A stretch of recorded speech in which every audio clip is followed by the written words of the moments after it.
વાગરા તાલુકાના ગંધારના દરિયા કિનારે મુલેર ગામના 6 લોકોના ડૂબી જવાથી કરુણ મોત બાદ અંતિમ સંસ્કાર વેળાએ ભારે કરુણાંતિકા સર્જાઈ હતી.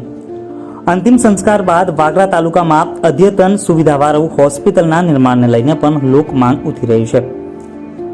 વાગરા તાલુકાના મુલેર ગામમાંથી એક જ કુટુંબના 2 પરિવારના 8 સભ્યો ગંધારના દરિયા કાંઠે વડીલો દ્વારા રોકટોક કરવા છતાં નહાવા ગયા હતા અને ભરતીના વળતા પાણીના કારનો કોળિયો બની ગયા હતા. 8 પૈકીના 6 લોકોના અવસાન નિપજતા આજરોજ અંતિમ યાત્રા સાથે અંતિમ સંસ્કાર ભારે હૈયાભાત, રૂડન અને ગમગીની સાથે ગામના નજીકના સ્મશાન ખાતે કરવામાં આવ્યા હતા. આ વેળાએ વાગરા તાલુકા વાસીઓમાં વાગરા ખાતે એક અદ્યતન અને મલ્ટી સ્પેશિયાલિટી હોસ્પિટલ ન હોવાને લઈને આક્રોશ ભભૂકી ઉઠ્યો છે. ગતરોજની ઘટનામાં ગંધારથી ભરૂચની બરોડા હાર્ટ હોસ્પિટલ સુધી ઇજાગ્રસ્તોને લઈ જવામાં 1.5 કલાકથી વધુનો સમય વ્યય થયો હતો, જેથી એક બાદ એક 6 લોકોને બચાવવામાં નિષ્ફળતા મળી હતી, જેને લઈને વહીવટી તંત્ર સામે પણ સવાલો ઉભા થઈ રહ્યા છે. જે વાગરા ઔદ્યોગિક ક્ષેત્રે હરણફાળ ભરી રહ્યું છે, 200 થી વધારે નાના મોટા ઉદ્યોગો નિર્માણ પામ્યા છે, તે વાગરામાં એકમાત્ર હોસ્પિટલ બનાવવા માટે તંત્રની ઉદાસીનતા છતી થાય છે.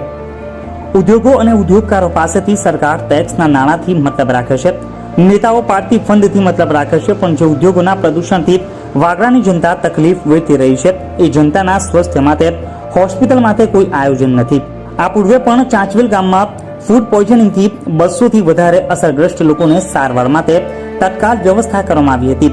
એ સમયે પણ હોસ્પિટલની માંગ પ્રબળ બની હતી અને આજે ફરી મુલેર ગામની ઘટના બાદ વાગરામાં હોસ્પિટલની માંગ પ્રબળ બની છે. તાલુકાવાસીઓની આ માંગ મુદ્દે ધારાસભ્ય અને વહીવટી તંત્ર હકારાત્મક અભિગમ અપનાવે અને હોસ્પિટલની ભેટ ધરે તે અત્યંત જરૂરી બન્યું છે. વાગરા ખાતેની એકમાત્ર સરકારી આરોગ્યમાં પણ સુચારી વ્યવસ્થાના અભાવે લોકોને હાલાકી વેઠવવાનો વારો આવે છે. ગતરોજ 6 મૃતકોના પીએમ માટે જિલ્લા વહીવટી તંત્ર દ્વારા ડોક્ટરની ટીમ વાગરા ખાતે મોકલવામાં આવી હતી, પરંતુ પીએમ માટે વ્યવસ્થાના અભાવે એક જ ડોક્ટર દ્વારા પીએમ કરવામાં આવ્યું હતું, જેથી ભરૂચથી આવેલ ડોક્ટરોએ વેટિંગમાં જ રહેવું પડ્યું હતું. વાગરા ખાતેની સરકારી હોસ્પિટલમાં પણ સંપૂર્ણ વ્યવસ્થા રાખવામાં આવે તેવી પણ લોક માંગ ઉઠી રહી છે. વાગરા તાલુકામાં આરોગ્ય વ્યવસ્થાના અભાવે અનેક લોકો મોતને ભેટી ચડ્યા છે. તાલુકામાં અદ્યતન અને મલ્ટી સ્પેશિયાલિટી હોસ્પિટલના નિર્માણ માટે હજુ કેટલા લોકોના મોતની રાહ જોઈ રહી છે સરકાર. સરફરાજ અલી પટેલ, ક્યાંના રહેવાસી છો? મુલેર ગામ. કે તો આજે ગઈકાલે જે ઘટના ઘટી, 6 લોકોના મોત થયા છે, એ ઘટના વિશે શું કહેશો તમે? અમારા ગામના 6 વ્યક્તિ એક જ પરિવારના ગઈકાલે દરિયા કિનારે જે ફરવા ગયા હતા અને એમના અવસાન થયા છે, એ ખરેખર ખૂબ જ દુઃખદ ઘટના છે અને સમસ્ત ગામજનો દુઃખની લાગણી અનુભવી રહ્યા છે અને પરિવારના દુઃખમાં સહભાગી છે. અને જે તમામ મૃતકો છે એમને સ્વર્ગમાં સ્થાન મળે અને એમના પરિવારના દુઃખ સહન કરવાની શક્તિ મળે એવી પ્રભુ પાસે પ્રાર્થના છે. અને સાથે સાથે વાગરા તાલુકામાં એક સારી મલ્ટી સ્પેશિયાલિટી હોસ્પિટલ હોય તો આવા સંજોગોમાં લોકોની તાત્કાલિક સારવાર મળી રહે એવા હેતુથી એક હોસ્પિટલ હોવી જોઈએ. અશરફભાઈ, ક્યાંના રહેવાસી? મુલેરના રહેવાસી છે. હવે જે આ ઘટના બની, જો સારી હોસ્પિટલ અહીંયા વાગરા તાલુકાની અંદર હોત તો ત્યાં બનાવ બનેલો છે, એટલે ક્યાં ને ક્યાં બચાવની બચાવ થત.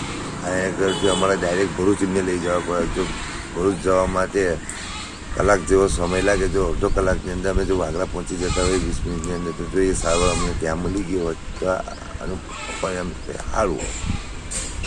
એટલે આપણા માધ્યમથી અમે કહેવા માગીએ કે આવી એક મોટી હોસ્પિટલ વાગરાની અંદરથી બની જાય તો વધારે સારું. ક્યાંના રહેવાસી છો? ગઈકાલે જે ઘટના ઘટી છે, 6 લોકોના ડૂબી જવાથી મોત થયા છે, તો એ ઘટનાને લઈને શું કહેવા માંગો છો તમે? અમે ચોકડી પર બેઠેલા હતા, અમને જાણ થતાં અમે તાત્કાલિક સવારે પહોંચી જે વ્યક્તિને મળેલા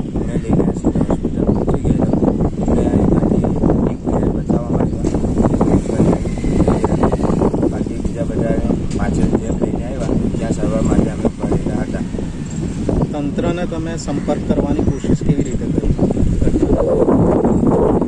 ઘટના લઈને અહીંયાથી જતા હતા એક માણસ કે શું થયું તે પૂછતા અમને ખબર પડે અમે ત્યાં સ્થળે પહોંચી ગયા. તો ત્યાંથી એમ જેમ બને ત્યાં જે લોકો મહિલા એમને લઈને સીધા હોસ્પિટલ પહોંચી ગયા.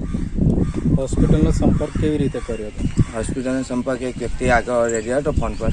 ફોન આવી ગયેલો કે બરોડા હાર્ટમાં સીધો પહોંચાડી દીધો. એટલે ત્યાં લઈ સીધો મેં પહોંચાડી દીધો. એમ્બ્યુલન્સની સેવા કેવી રીતે મળી? એમ્બ્યુલન્સની સેવા નથી મળી. તો પ્રાઇવેટ ગાડીમાં લઈ જવામાં આવ્યો? પ્રાઇવેટ ગાડી લઈને પોતાની ગાડી લઈને પહોંચી ગયેલો. તો વાગરા મામલતદાર કે વાગરા વહીવટી તંત્રનો કોન્ટેક્ટ કરાયો હતો?